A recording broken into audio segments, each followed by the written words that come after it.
Amen. We're going to go straight into the word of God, but let me just say a quick word of prayer. Father, we want to thank you. Thank you for the service so far. Thank you for the presence of your Holy Spirit. We know that you are here with us for your watching. Wherever 2 or 3 are gathered in your name, we're gathered, we're here in your name, even though we're virtually here, but we know that you are with us wherever we are watching from. Lord, we're asking for the presence of your Spirit. Lord, as I open my mouth to speak, I ask that you fill my mouth up with your word. You bring that word of life that you want for your children this morning. Let it be you and less of me. Father, we thank you. In Jesus' mighty name we pray. Amen. Amen. So this morning, I'm going to be continuing on what we started last week, the kingdom of God. So we're going to be looking at the part 2. Our theme for this year, 2021 as a church, is our year of kingdom exploits and restoration.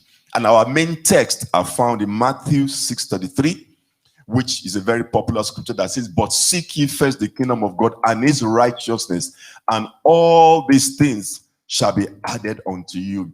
All these things, all the other things that you desire, God is saying that when you seek first his kingdom, I will automatically add those things. You don't need to chase them.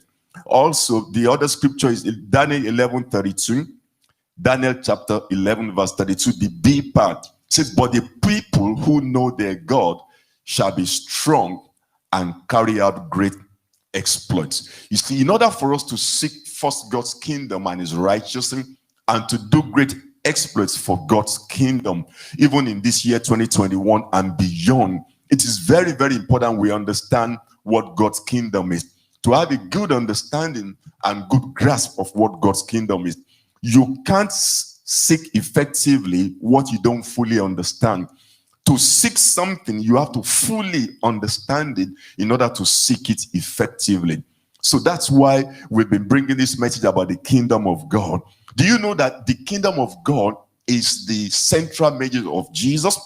If there was one gospel I preached, he only preached about the gospel of the kingdom. Obviously, there are different facets to the kingdom that he touched on as well, but particularly in the Sermon on the Mount. But the truth is, he only preached one gospel, and it is the gospel of the kingdom. He said in Luke 4:43, he said to them, "I must preach the kingdom of God to the other cities also, because for this purpose I have been sent." He said, "I must." It wasn't optional for Jesus. He said, "I must preach the kingdom of God to the other cities also. For this purpose I have been sent." Jesus was sent to make known the kingdom of God and to preach the kingdom of God to us, and so that we can fully understand it. So we looked last week. I'm just going to do a very quick summary of what we spoke about last. We said, what is the kingdom of God? The kingdom of God is made up of, the word kingdom is made up of the two words, king and domain, meaning that the king's domain. And we said the kingdom of God is a place or a sphere where God reigns and rules. It's a spiritual kingdom. It's a real kingdom, but it's not a physical kingdom that you can touch or you can travel to. We said it's the domain over which God reigns as king. It is the rule of God. It's like an invisible country with a government. It is the government of heaven. You see, the kingdom of God is in heaven, and Jesus prayed a prayer. He said, "Pray, let your kingdom come on earth as it is in heaven." So we're part of that kingdom. When you give your life to Christ, you automatically become a citizen of the kingdom of God. We also say a kingdom is the governing influence of a king over his territory, impacting it with his will, his purpose, and producing citizens of people who reflect his culture and his nature. Praise God. I don't want to go too much because we have a few things to cover today. I mentioned all this last week. We also looked at the characteristics of a kingdom, and we looked at 4 of them last week. We said, number 1, a king is central to a kingdom. You cannot have a kingdom without a ruling king or a reigning king. We said a king is central component of a kingdom, and he embodies the kingdom. We said the king is the ultimate source of authority and power in the kingdom, and through his authority and power, he establishes the kingdom. I have an uncle who was the king of where I come from. He's passed on. I passed on a couple of years ago. And I remember when I interact with him, or when I go to our town at the time, you can see, even when he's walking down the street, you can see this man exuded power and authority. Anything he says becomes Lord, pretty much, And Jesus is our King. In John chapter 18, verse 37, John 18:37, they questioned him, the Pilate questioned him. He said, "Are you a king then?" Jesus answered, "You say rightly that I'm a king. For this cause I was born, and for this cause I've come into the world, and I should bear witness to the truth. Everyone who is of the truth hears my voice." Jesus is our King. We know that, and he has absolute authority over his kingdom, which you and I belong to when we get born again. We said also in Proverbs 14:35, the king's favor is towards a wise servant, but his wrath is against him who causes shame. You see, because you're a citizen of God's kingdom, you are highly favored. You are a favored child of God. Remember, you are the son and daughter of a king.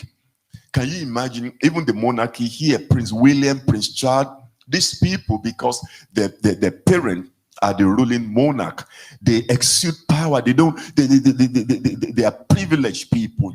They don't just behave anyhow. They know who they are, if I may say that.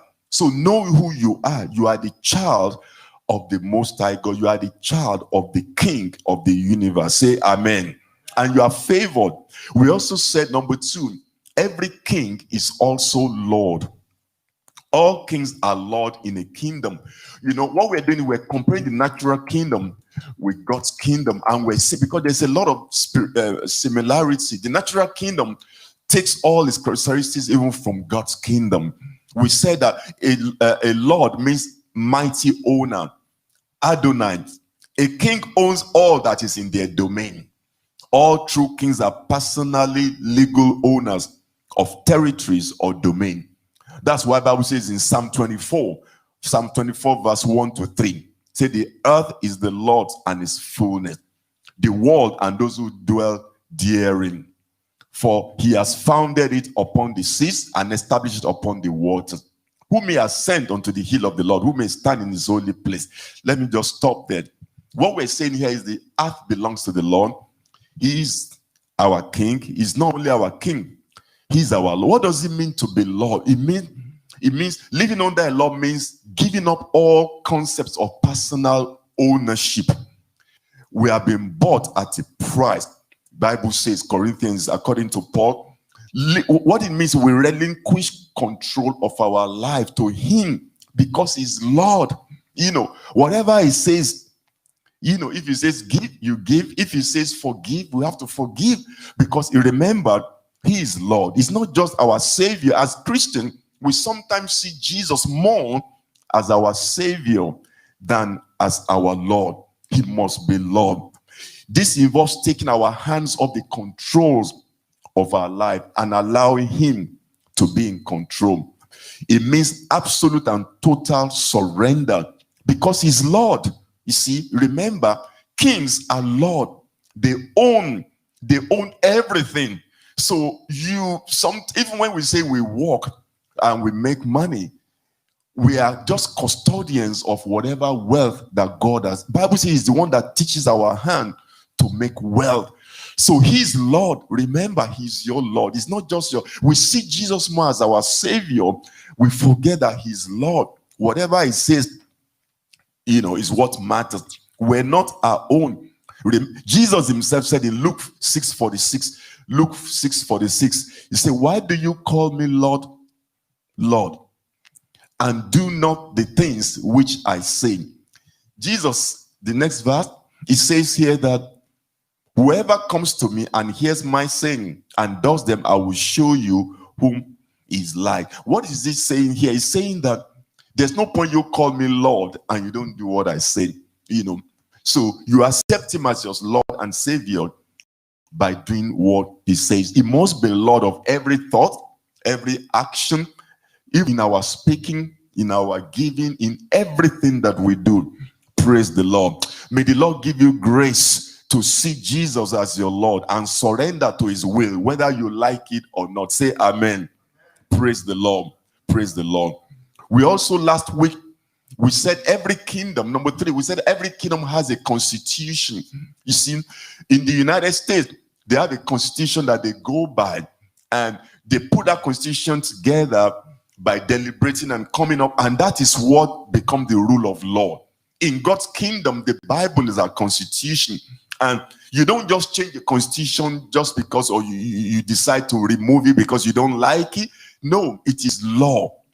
In God's kingdom, we said the Bible is the constitution, and it is God's word, and it is settled. Psalm 119 verse 89 says, forever, O Lord, your word is settled.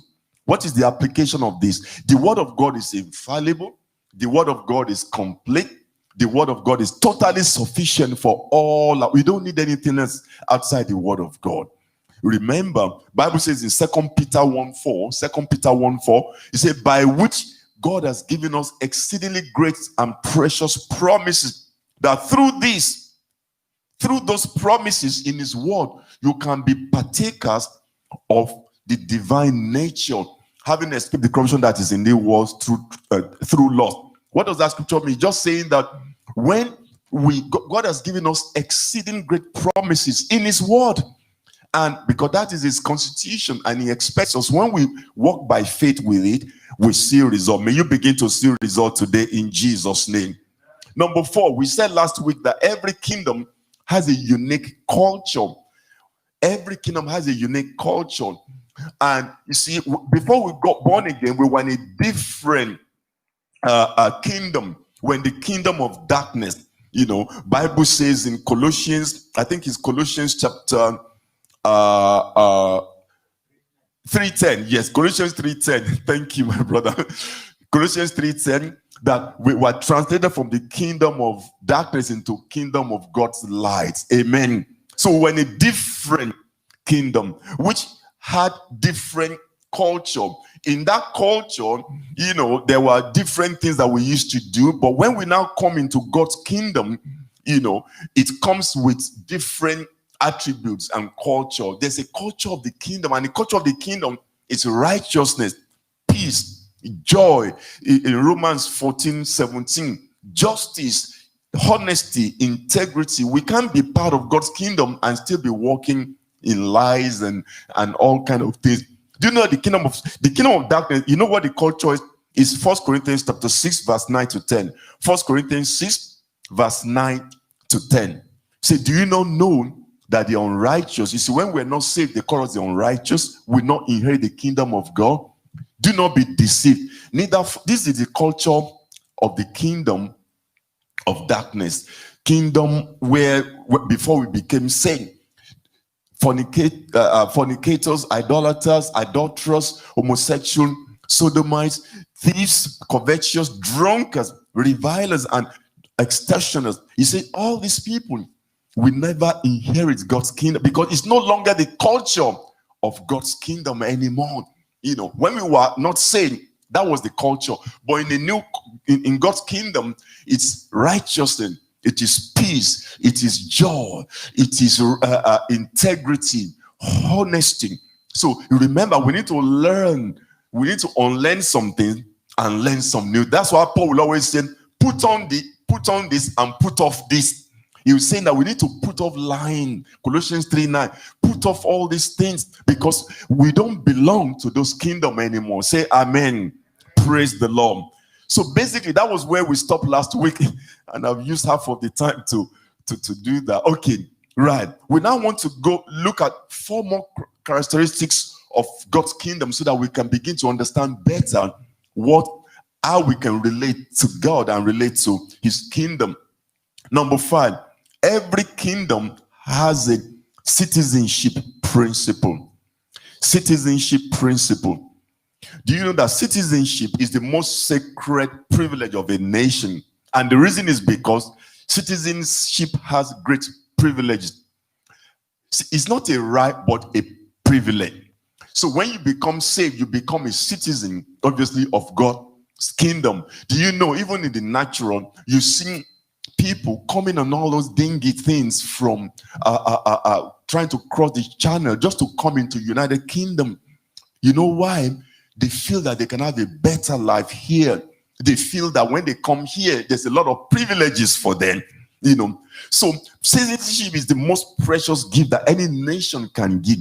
And that is why there are laws to protect people from it. When it comes to matters of citizenship, the kingdom of God is no different from any other country. We emigrated from a foreign country called dominion of darkness. Colossians 1:13, he has delivered us from the powers of darkness or dominion of darkness and conveyed us unto the kingdom of the Son of his love. Remember that the kingdom of God is not a religion, but a spiritual country with a government. So every kingdom citizen today is a naturalized citizen of the invisible kingdom of God. Say amen. Bible says in Philippians 3:20, say, for our citizenship is in heaven, from which we also eagerly wait for the Savior, Jesus Christ. Do you know that as God's children, we have dual citizenship? On the earth here, if you are born British or you are born American, you are born from some a country in Africa, you have citizenship of that country. But when you become saved, you also have the citizenship of God's kingdom. You don't become a citizen in God's kingdom just because you are born in a Christian family or a Christian country or by joining a denomination. You become a citizen of God's kingdom by accepting Jesus as your Lord and Savior. You become a citizen of God's kingdom by being born again, and your citizenship starts immediately. We're kingdom citizens right now. Say amen. And we carry the kingdom wherever we go. Ephesians 2:19 says, now therefore you are no longer strangers and foreigners, but fellow citizens with the saints and members of the household of God. Aren't you glad that you are a member and a citizen of God's kingdom? Clap wherever you are right now. Amen. Do you know that the new birth makes us new citizens of heaven, of God's kingdom? We have dual citizenship. We're citizens of God's kingdom, but also citizens of the earthly nation of our birth. We don't give up our earthly citizenship when we get saved. And also, we don't have to get to heaven to benefit from the heavenly jurisdiction. So when you're a believer, you have dual citizenship pretty much, but your real citizenship is of heaven. Bible says that we're of this world, but not of this world. You see, you're living in this world, but you are not really of this world. Your real citizenship is of heaven. So when you go about your daily activities or whatever, remember you are a citizen of heaven. You are a citizen of God's kingdom. Jesus is your king. He's your Lord. You are part of a country, an invisible country, that takes orders from heaven. Amen. And you have been empowered to do exploits for God's kingdom. Give the Lord a round of applause. Amen. Number 6, quickly, it's important to look at some of these characteristics so that you begin to see yourself in the light of some of them. Number 6, every kingdom has a treasure principle. Treasure. Do you know that every genuine citizen of God's kingdom genuinely treasures being a citizen of the kingdom? I happen to know that Americans, I don't know, when you hear them speak, they're so proud of their country. They're so proud of their nation, possibly because they feel that they're the number one nation, in terms of GDP and other parameters in the whole world. When you say Americans speak, they say, they just feel that they feel so cool about their nation. How much more when you're a citizen of God's kingdom? It is something to be treasured. It is something to be treasured. Jesus told a parable in Matthew chapter 13, Matthew 13 verse 44. He says, again, the kingdom of heaven is like a treasure hidden in a field, which a man found and hid. And for joy over it, he goes and sells all he has and buys that field. First of all, it says the kingdom of God is like a treasure. What is it that you treasure? in your life right now. I like to use this example. You see, my mom, God bless her soul, she used to have this trinket, this big thing that contains some of our very precious, expensive jewelry.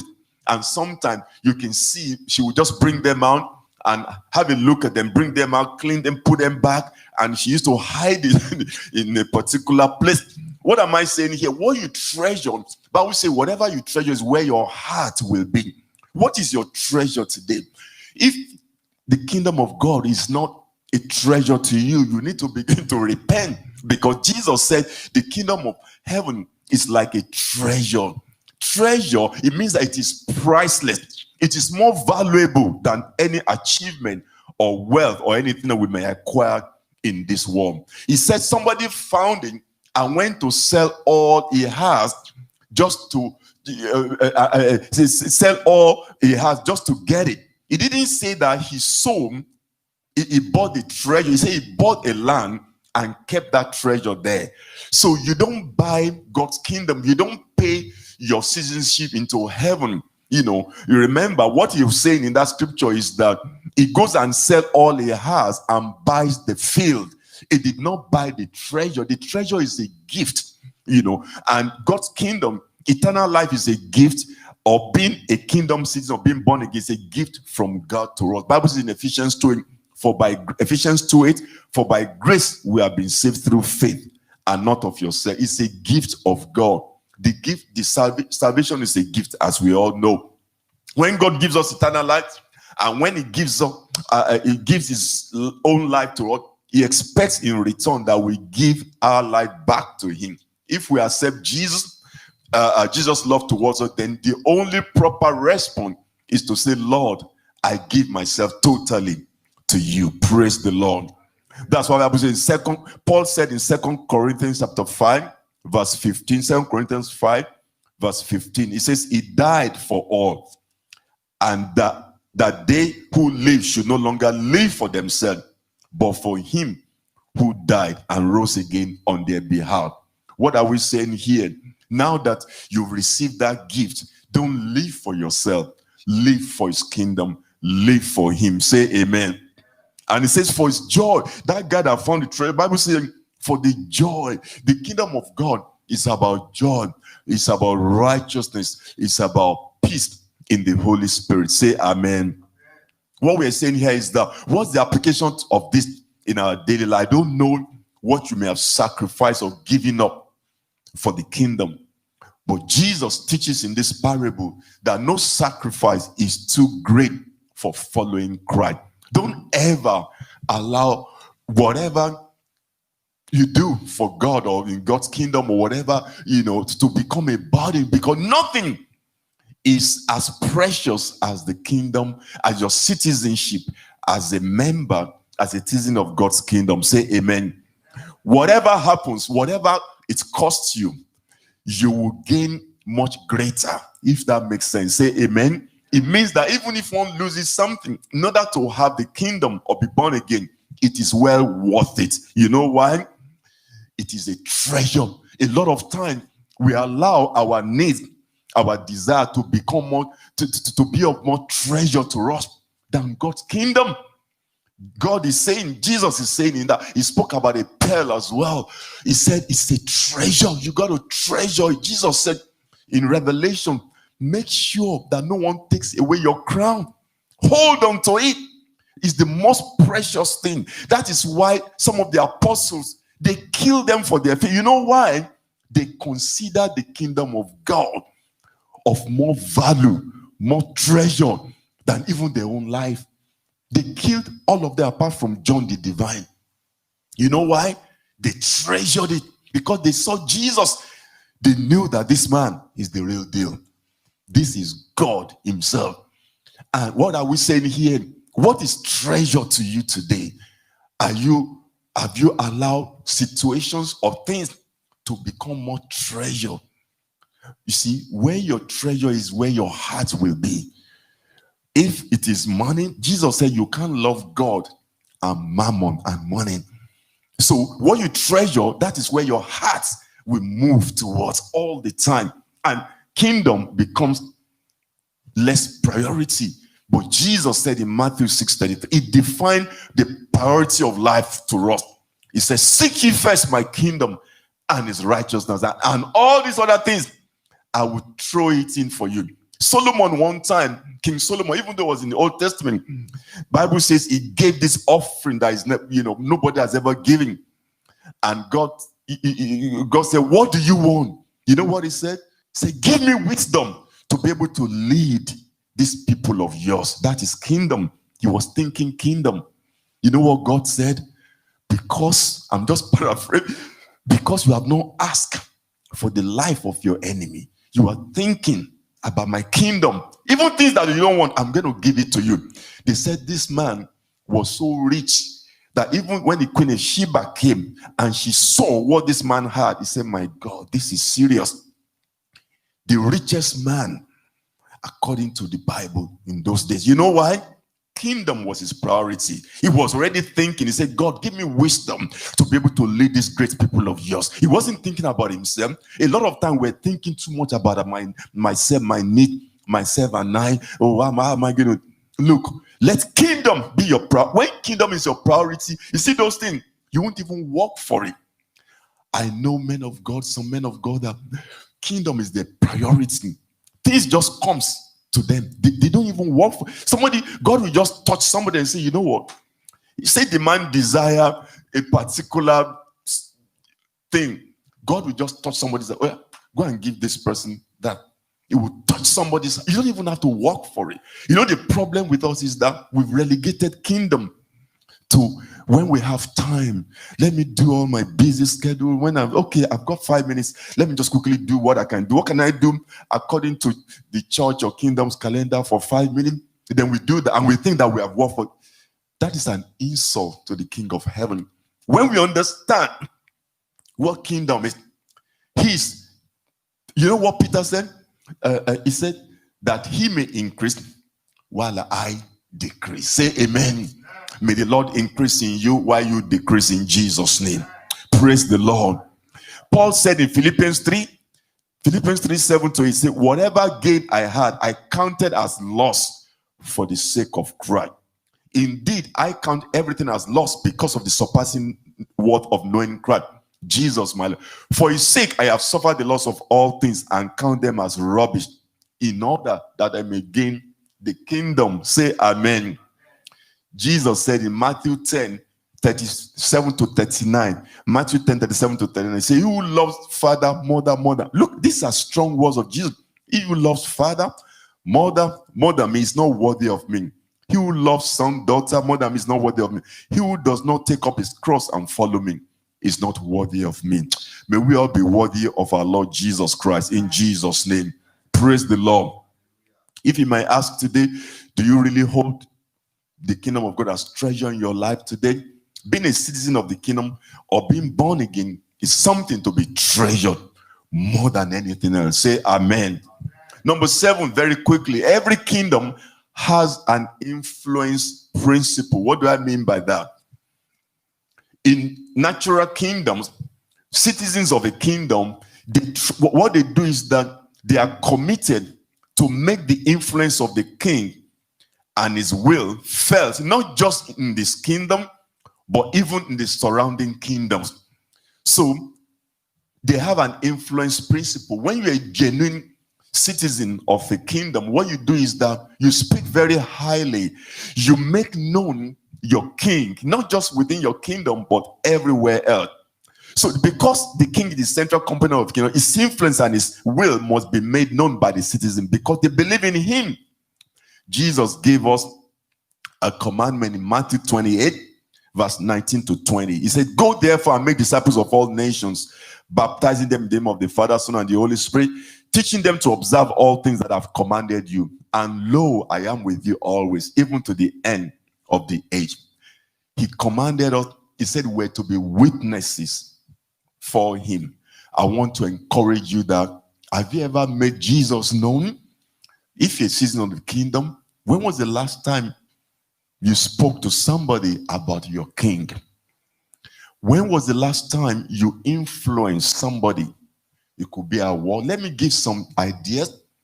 You are at work A colleague said they're having a rough day, or they're feeling not too unwell.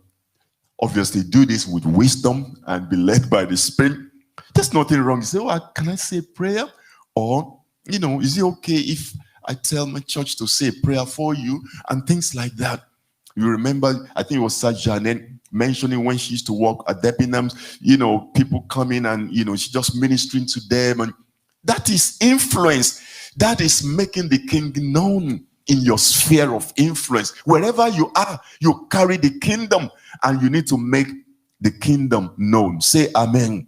Remember, Holy Spirit is given to us primarily to be a witness for Christ. Holy Spirit is given to us primarily to be a witness for Christ. In Acts 1:8, it says, but you shall receive power when the Holy Spirit has come upon you, and you shall be witnesses to me. You see, when the Holy Spirit comes upon us with his power, the first thing he does is to make us a witness. So remember, we're supposed to be witnesses for him in our sphere of influences.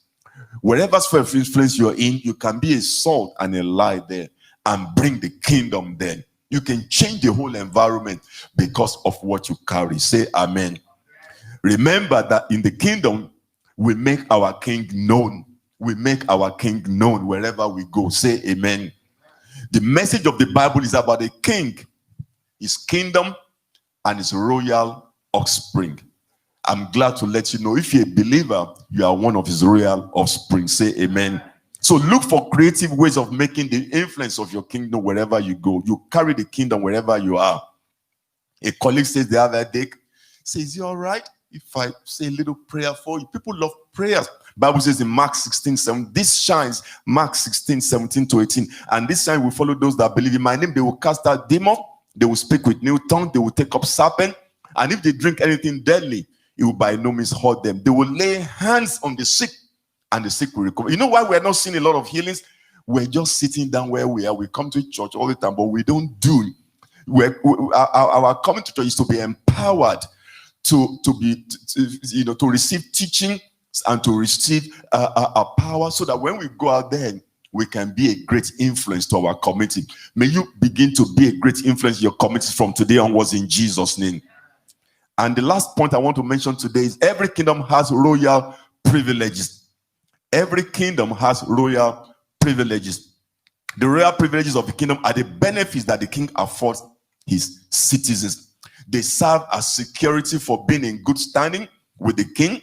In all true kingdoms, the king is obligated to provide for his citizens, and thus makes provisions at his own expense for their security and welfare. Do you know, according to history, people used to beg kings to make them citizens, because the moment you become a citizen of the kingdom, the kingdom takes over the responsibility of your life. I want to submit to you today that it is the same in God's kingdom. God has taken over your responsibility, your needs, and you just need to do what he says. Bible says in Psalm 37 verse 25-26, says, I have been young and now I'm old, yet I have not seen the righteous, that means citizens of the kingdom, forsaken, nor his descendants begging for bread. God is ever so merciful. He's ever merciful, and his descendants are blessed. May your descendant be blessed in Jesus' name. If you're born again Christian, the king takes over your responsibility, but the onus is to you to seek his kingdom first. So what are some of these benefits? Privilege of being free. Being free, I will explain that. Bible says, therefore, if the Son makes you free, you shall be free. In the John 8:36. Do you know that Satan will always want to convince you that you can't choose to be free? That is a lie. The enemy will want to convince you and I that you cannot be free from that addiction, you cannot be free from that depression, you cannot be free from that living in lack. That is the lie of the devil. Bible says, if the Son makes you free, you shall be free. The truth is that when the Son makes you free, you have the right to be free. Freedom from sin. You can, if you're struggling in sin, Satan will make you feel that is what everybody does, that is, you can't come out of it. That is a lie. One of the privilege of being free, you can come out of that thing in Jesus' name. Say amen. freedom from shame, from guilt, from are you being condemned because of some mistake you made 10 years ago or 5 years ago? Let me tell you, you can be free today. Say amen. Praise the Lord. You can be free from your past, free from addiction, free from depression. Jesus took it all for you. Do you know another privilege of being a citizen of the kingdom? You have the privilege of peace, peace of mind. Bible says in Psalm 29 verse 11, Psalm 29 verse 11, the B part, say the Lord will bless his people with peace. Shalom. True peace doesn't come from absence of trouble, you know. You can be in the midst of challenge and there's peace all over your mind. Bible says God, Isaiah 26:3, God will keep them in perfect peace, those whose mind is stayed on him. I heard the story of an art gallery that asked for paintings to illustrate the idea of peace. And there was one that stood out most. It was a scene with a small tree branch bending over a rushing. There's a big, mighty waterfall, and there's this small tree branch. On the branch sat a small nest with a bird sleeping inside that small nest. And it's very close to that waterfall. You know, that's a great picture of God's kind of peace. Things are tumultuous, you know, there's a lot of turmoil around, but there's peace in your mind. Do you know that's what God does for a believer? We have a privilege of peace. Say, I am peaceful in Jesus' name. Do you know that you have a right to be healed? You have a right to be healed. Jesus, Bible says in Jeremiah 30:17, Jeremiah 30:17, say, I will restore health to you and heal you of your wounds. Praise the Lord. What are we saying here? You have a right not to live in fear. Romans 8:15 says, for you did not receive the spirit of bondage again to fear, but you received the spirit of adoption by whom we cry, Abba, Father. Do you have any fear in your life? What am I saying this morning? There are a lot of privileges that as a believer, I remember, you know, before I became a Christian, when I was, you know, still in Islam, even though I felt what I was doing was right, deep inside of me, there was no peace. That's why, you know, when the Bible says there's no peace for the wicked, there was just no peace. But the very first day I met and surrendered my heart to this King and this Lord, there was such peace. It was as if a heavy load was being taken off me. There's a big difference, my brother, between when you're a citizen of the kingdom and a citizen of the kingdom of darkness. What I'm saying here is there's the peace that passes all your heart. Before, you know, I'll be worried about little things, but when I became saved, you know, God is still dealing with me. I'm still work in progress, but things are much different. It's one of the privileges of being a royal citizen of God's kingdom. I tell you, in summary today, I want to just say to you today, if you've never met Jesus your Lord and Savior, maybe today is a good day. You know why? There are privileges. Your name is written in the book of life instantly. You carry the kingdom within you wherever you are. You can change. I had a man of God. He went to preach somewhere, and then he was going to preach somewhere. It's an open crusade, and he could hear the rain almost started falling. And he said, God, you told me to come here. How can it rain? How are we going to do this? He just spoke. They said it was, you know what happened? Rain fell on the other side of the field where he had the crusade. And where was having the crusade, there was no rain. How can a human being, a mere mortal, command rain to stop like that? You know why? Because you're a kingdom citizen. Praise the Lord. I'm just going to, because of time, I need to round up here. In conclusion, remember, a king is central to a kingdom. Every king is also Lord. Every kingdom has a constitution, which is our Bible. Every kingdom has a unique culture. Make sure you are walking in the culture of God's kingdom. Every kingdom has a citizenship principle. Every kingdom has a treasure principle. Every kingdom has an influence. You are meant to bring the influence of your king out. Not in church We're all citizens. If everybody is saved in church, we're all citizens of God's kingdom. But you are meant to take that to your sphere of influence and let your king be known. And every kingdom has royal privileges. Praise the Lord. Wherever you are, bow down your head before me before the Lord. If you've never made Jesus your Lord, it's important to be born. You remember, you can have dual citizenship. Wherever you're born in, naturally, it's not going to go away, take away. God is not going to take that away, but God wants you to become a citizen of his kingdom. And for you to become a citizen of his kingdom, you need to have a new birth. You need to be born again. You need to surrender your heart to him and make him not just your savior, but your Lord, and repent of your sins. So I'm just going to take you through this prayer. Say with me today, say, dear Lord Jesus, I come before you today to surrender my heart to you. Forgive me my sins. Help me to live a holy life. I repent of all my sins. Forgive me, oh God. Lord, I believe that you died on the cross for me. I believe that you are nailed to the cross for me. I receive your forgiveness today. And Lord, accept me into your kingdom right now. In Jesus' mighty name. Amen. If you've said that prayer for the first time, you can write to us or you can contact us and we'll give you more teaching about and disciple you in Jesus' name. I just want to pray for those who are listening who may have one challenge or the other today. Father, we just lift up anyone who might be going through a difficult challenge right now.